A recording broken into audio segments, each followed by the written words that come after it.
Hello, so this is our last video and it's the EdTPA reflection video, and honestly I feel like the whole EdTPA process was pretty informative, and I guess I didn't realize how much I have in store for me during the semester that we do our student teaching.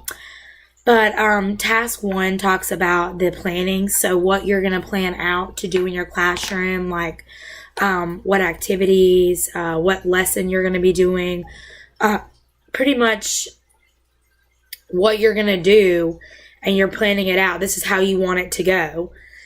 So, and then planning, you're going to want to reference, like, to get extra points. We learned that if you reference people like the theorists, that's an extra point. So that is the difference between a 4 and a 5. So that would be better.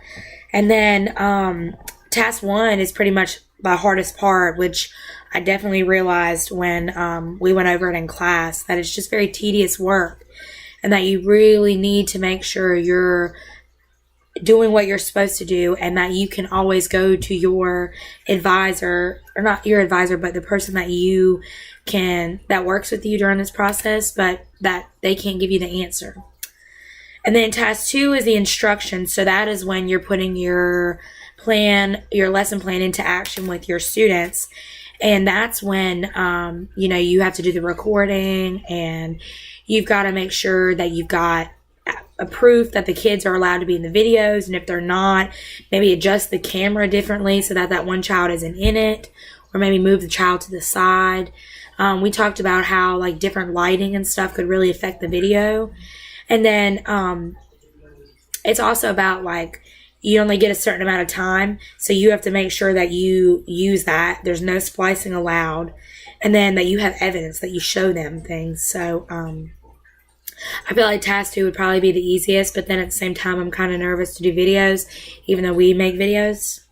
And then task 3 is assessment. So that's like, what did you do? Like, did you follow the initial lesson plan that you made in task 1, or was it different? Your students didn't understand, or whatever happened, so you might do it differently. So task 3 is more of like, what did you do?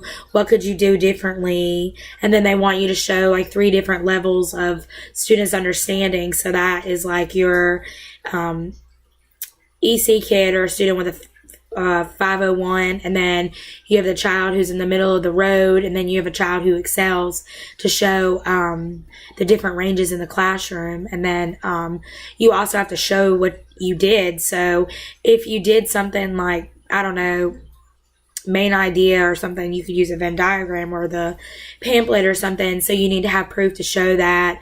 You have to submit that, and then using theorists as well, so you can, gain a better point. So, but overall, EdTPA was pretty interesting, and I'm really grateful that we talked about it in this class. So now I'm a little bit more aware of what's to come, and definitely going to keep it at the back of my mind. Thank you.